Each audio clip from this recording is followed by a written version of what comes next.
Welcome to the coolest stuff on the planet. Well, hello there, everybody. This is Rachel. And I'm Matt. So this is the coolest stuff on the planet. Yep. Rach, we're going to check out some awesome stuff today. We're going back to Italy. Or Italia. Or that. I just wanted to say it that way. Mm-hmm. Anyway, so yeah, we are visiting a little city called Siena, Italy, which is located in the famously beautiful region of Tuscany.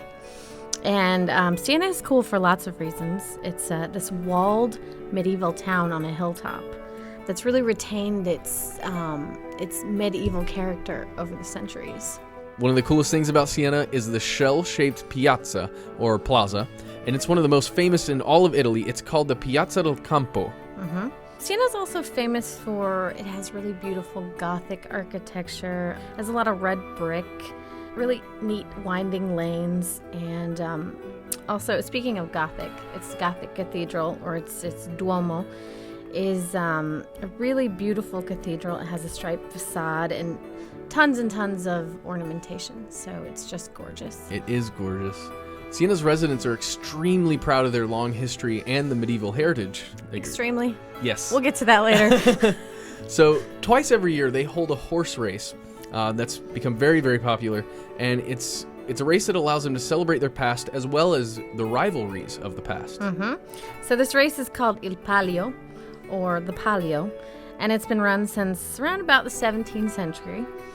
And it happens, as Matt said, twice a year, every year in the summer, July 2nd and August 16th.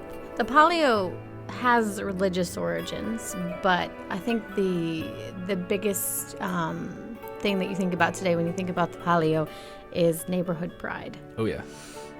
It's almost like a microcosm of, say, the NFL or the MLB, where you've got a bunch of different teams and they really want to vie for whoever won that year. And it doesn't really matter who won that year, but it's just pride. That's really what you're fighting for. Yeah, the fans are, yeah. Ultimately, it doesn't matter, but the pride is. Yeah, it's really like any sort of sporting event with these intense fans. Mm-hmm. So Siena has traditionally been divided into districts or neighborhoods called the contrade. Today there are 17 of these districts, and each has its own coat of arms, its own government representatives, and also its own symbol. Mm-hmm. And these are some pretty interesting symbols, I thought, because a lot of them are animals. Oh, yeah. So you have, there's a wolf, there's a goose, there's even a caterpillar, which is pretty funny to me. Mm-hmm. So each year, this Palio, this race, it's a bareback horse race, which is held to see which neighborhood will win the Palio. And the Palio itself is this painted silk banner. And of course, they also win bragging rights. Oh, yeah. So only 10 of the neighborhoods out of the 17 are actually allowed to compete, and a jockey is chosen to represent each one. So the race is held in the Piazza del Campo, and the square is covered with dirt to make a racetrack, I guess, so it's easier for the horses to run around it. And then also, this is pretty cool, mattresses are placed in sharp corners to protect the horses and the jockeys. To avoid a little bit, some injury. Yeah. I'm sure there is still some, but... Oh, yeah. Given all this preparation, the race itself is not very long. It's a couple of minutes.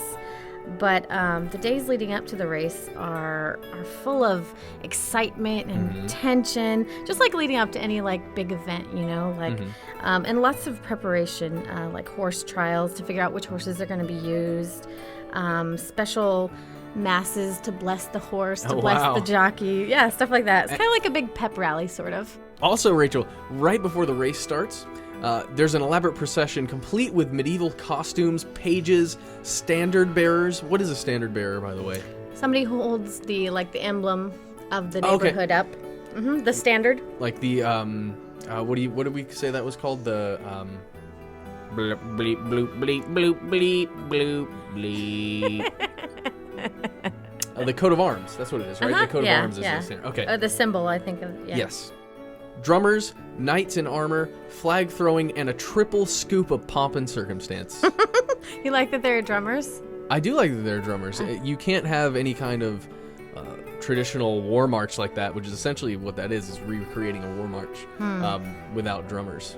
They also have flag tossing, which kind of makes me think of color guard, that you have in high schools. Yeah.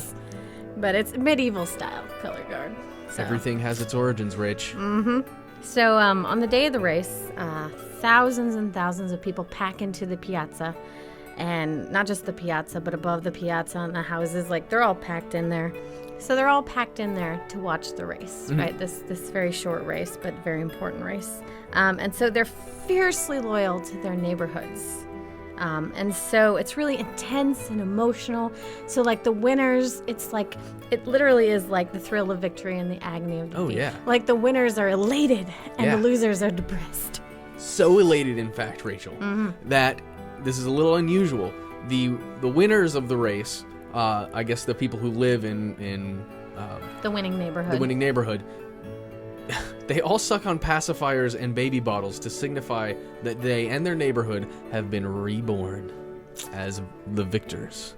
That's very unusual. I was also reading that they take the baby bottles and they'll drink wine out of the baby bottles. That's upping Always Sunny in Philadelphia with the whole wine in the can thing. It's a very unusual tradition there.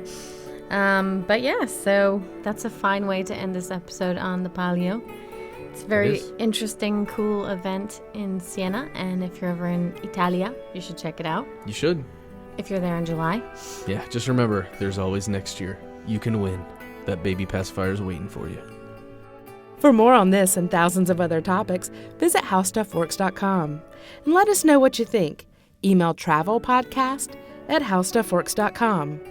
Don't forget to check out our other podcasts, free on iTunes.